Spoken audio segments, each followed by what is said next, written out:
매일 성경 묵상. 고난과 멸시 뒤에는 부활이 있습니다.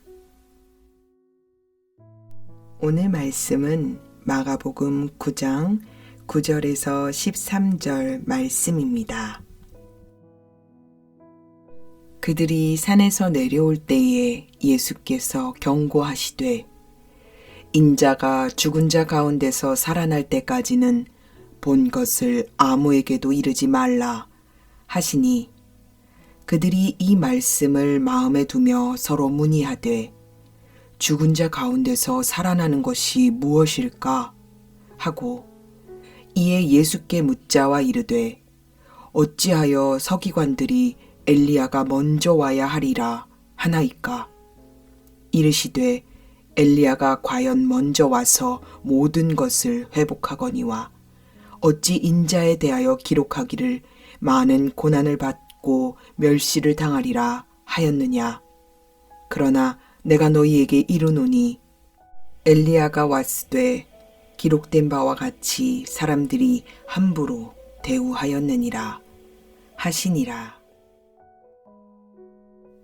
예수님께서는 제자들과 함께 산에서 내려오시면서 산에서 본 모든 것들을 예수께서 부활하시기까지는 다른 사람들에게 이야기하지 말라고 말씀하십니다. 예수님께서 하나님의 영광으로 변형되셨던 일을 다른 사람들에게 이야기하지 말라고 말씀하신 것은 예수님의 능력을 체험한 사람들에게 그들이 경험하고 능력을 입은 것을 다른 사람들에게 알리지 말라고 하신 명령과 같은 맥락으로 이해됩니다. 많은 사람들이 예수님께 고침을 받았고 예수께서는 그 사람들에게 마을에는 들어가지 말라 또는 다른 사람들에게 알리지 말고 제사장에게 가라 이렇게 이야기하셨었지요. 당시 대중들은 메시아라면 진짜 하나님께서 보내주신 메시아라면 왕의 즉위식 같은 공개적인 선언을 통해 알려져야 한다고 생각했습니다. 메시아는 왕이니까요. 그러나 예수께서 생각하는 메시아의 역할은 이와는 전혀 달랐습니다. 많은 사람들은 군사적으로, 정치적으로 힘을 가지고 공개적인 등장을 통해 영광과 존귀를 나타내는 메시아를 기대했지만 예수님께서는 반드시 고난과 죽음을 통해서 영광과 존귀를 얻게 되어 있었습니다. 사람들은 다윗과 같은 왕으로 오시는 메시아를 기대했지만 예수는 고난의 종으로 오신 메시아였습니다. 제자들 또한 대중들이 기대하는 메시아상에서 크게 벗어나진 못했습니다. 그래서 예수께서 죽은 자 가운데서 다시 살아날 때까지 라고 하신 것이 무슨 말인지 이해하지 못했습니다. 제자들은 예수님의 말씀을 듣고 구약의 전승에 대해서 생각했습니다. 말라기에는 하나님의 나라가 임하기 전에 엘리야가 모든 것을 회복하기 위해 먼저 올 것으로 예언되어 있기 때문입니다. 보라, 여호와의 크고 두려운 날이 이르기 전에 내가 선지자 엘리야를 너희에게 보내리니 그가 아버지의 마음을 자녀에게로 돌이키게 하고 자녀들의 마음을 그들의 아버지에게로 돌이키게 하리라.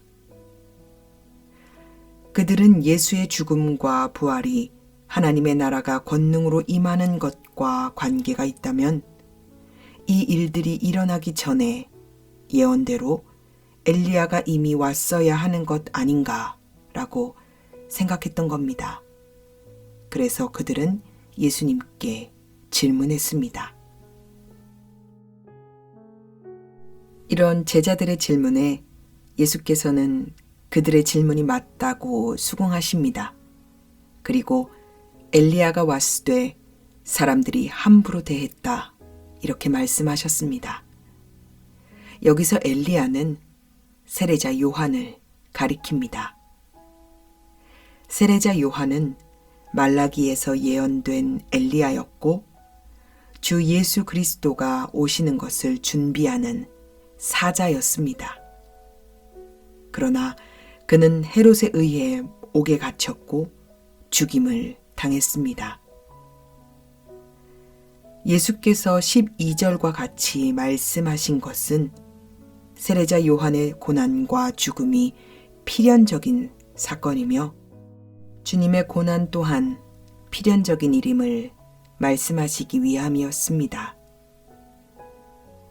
예수께서는 자신이 죽은 자 가운데서 다시 살아나신다는 언급을 통해서 이 고난과 죽음이 끝이 아님을, 죽음 이후에 부활하실 것을 나타내십니다. 성경을 통해 주님께서 말씀하고 계신 영광은 보통 우리가 생각하는 것과는 전혀 다른 역설적인 성격을 가집니다.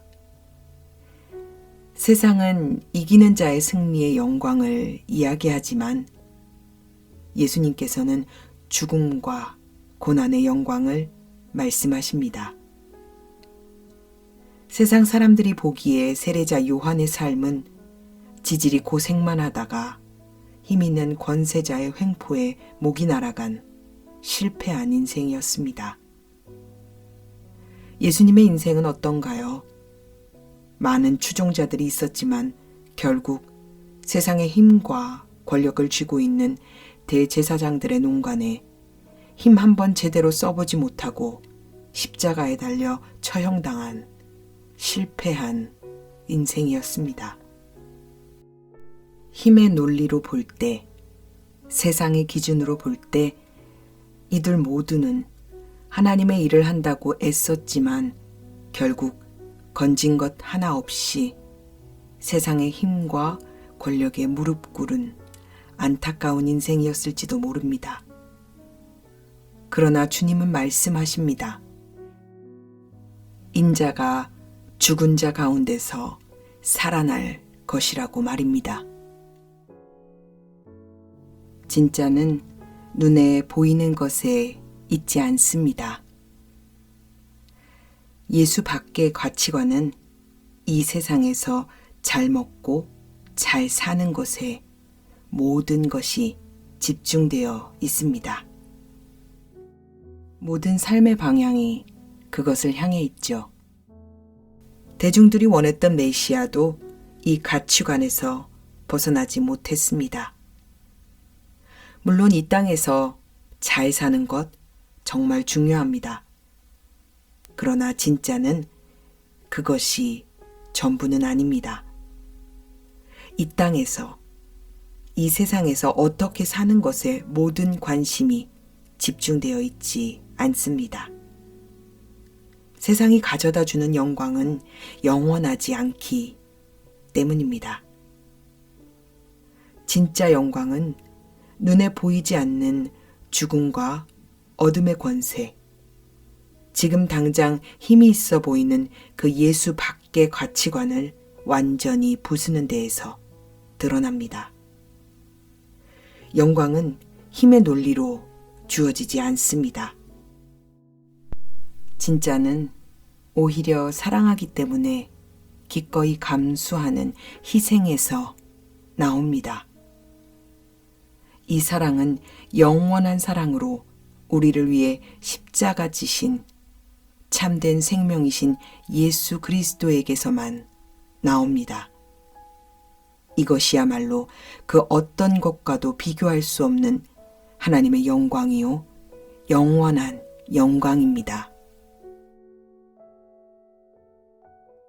사랑하는 하나님 아버지, 나를 위해 기꺼이 당신의 아들을 바쳐 십자가에 죽이시기까지 사랑하신 그 하나님의 사랑만이 진정한 하나님의 영광입니다.